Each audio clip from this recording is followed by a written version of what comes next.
आज मेरे से प्रो वाइस चांसलर ने एक प्रश्न पूछा कि भाई क्या आपको पता था कि आप मीडिया में आएंगे या आपको पता था कि ये मीडिया इतना बड़ा हो जाएगा।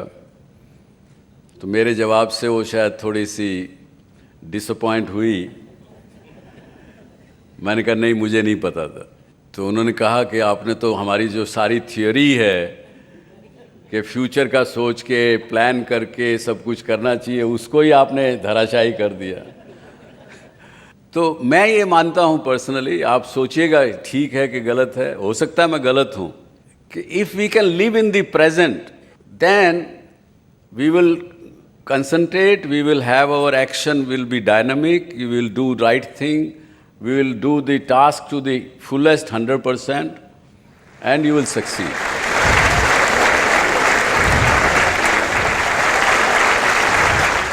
प्रेजेंट का काम ठीक करेंगे, कामयाब होंगे, ज़रूर कामयाब होंगे, तो आगे बढ़ेंगे।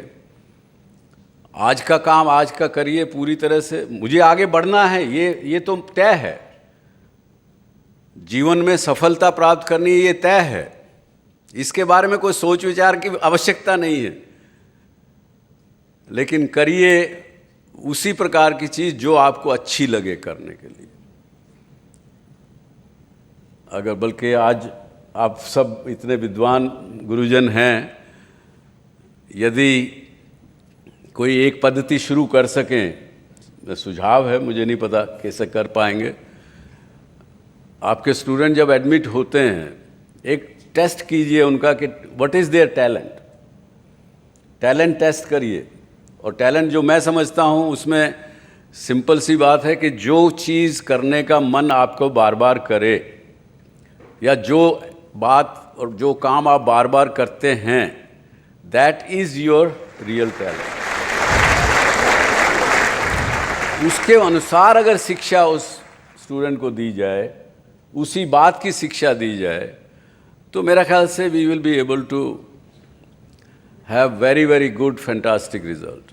हमारे देश में हर 1000 बच्चों के पीछे, ऐसी स्टडी हमने तालीम रिसर्च फाउंडेशन में कराई, 1000 बच्चों के पीछे 2 बच्चे प्रोटेजी चिल्ड्रन पैदा होते हैं। उनमें कोई ना कोई प्रकार की एक्स्ट्रा प्रतिभा है, जन्म से है।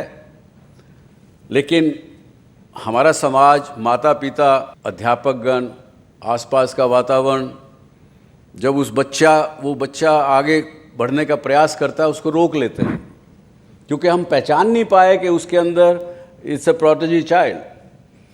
किसी बच्चे में एक बार उसके आँख के आगे से पृष्ठ निकल गया, सारी उम्र के लिए याद हो गया। ये बात प्रूव हो चुकी है, साइंस ने प्रूव की है कि माँ के गर्भ में जो बच्चा है और वो गर्भ के समय में माँ जो सुनती हैं, विचार करती हैं, कुछ आता है, उसका पूरा उस बच्चे पर असर पड़ता है। और कुछ प्रोटेजी चिल्ड्रन उस समय की हुई बातें याद रखते हैं। तभी आपने देखा होगा, चंबे में हम दिखाते हैं कई बार अपने जी न्यूज़ पे और कई चैनलों पे, कि उस बच्चे को गीता याद है, कुरान याद है। कैसे याद होगी? किसी ने पढ़ाई नहीं। 2 साल का बच्चा, 3 साल का बच्चा। तो उसको भी हम, उस प्रोटेजी चिल्ड्रन को हम उसी प्रकार से चलाना चाहते हैं जैसे कि आम बच्चे चलते हैं। और उसकी प्रतिभा को हम बजाय उभारने के, हम उसको वापस कर देते हैं। और उसके रिज़ल्ट ये होता है कि वो बच्चा 10, 12, 15 साल का होते होते वो सोसाइटी के ऊपर बोझ बन जाता है।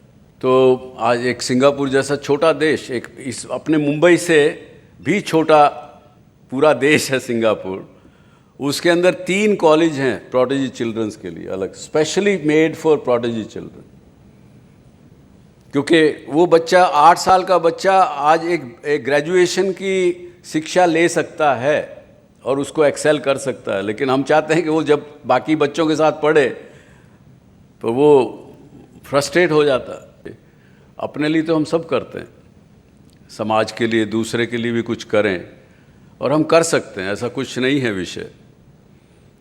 अगर अपना समय का सदुपयोग करें, ठीक से करें, तो हमारे हाथ में समय भी निकल सकता है इन कामों को करने के लिए। What is the role of media in inculcating the patriotism of youth of India? Sometime I have, in one of the show in Manipal University, the same question was asked to me. And I had no hesitation in accepting that media भी अपने रास्ते से भटक गया. Patriotism is a feeling which not only Indians but every country's citizens they have in them. But we do not celebrate the patriotic people. And that is the role which media can play, that we must bring out people, those who are doing something good for the country, for the society, for the people around them. बहुत से किस्से छोटे छोटे जगहों पर हम लोगों ने अभी शुरू किया है, आप देखेंगे हमारे मीडिया पर तो खास करके.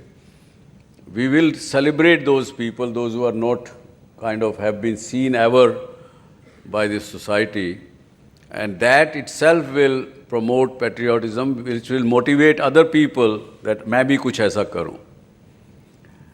तो मीडिया का रोल तो बहुत है इसमें, अगर हम पूरे ठीक से निभाना चाहें तो, और हम निभाएंगे, मैं आपको विश्वास दिलाता हूं.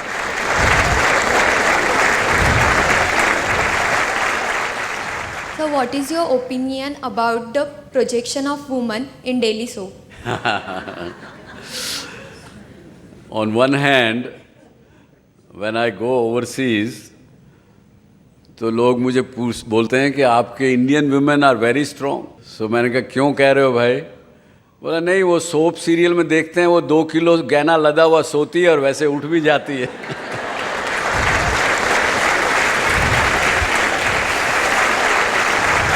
ये तो लाइटर वेन में हुआ, बट कई बार जो creative people when they write the story, when they do the things, they see what is happening in the society and they try to project that. In some cases there are extremes which are depicted. Certain cases they do not really take the issue at hand so seriously.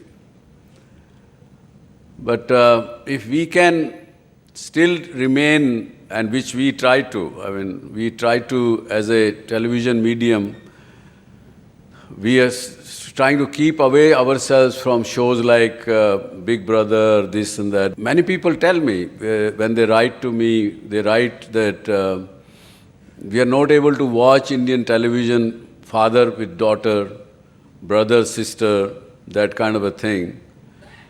I keep telling my programming team to avoid such things so that family can sit together and watch.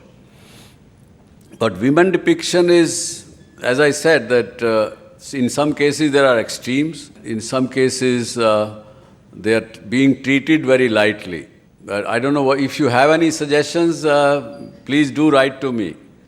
I will definitely try to correct those situations.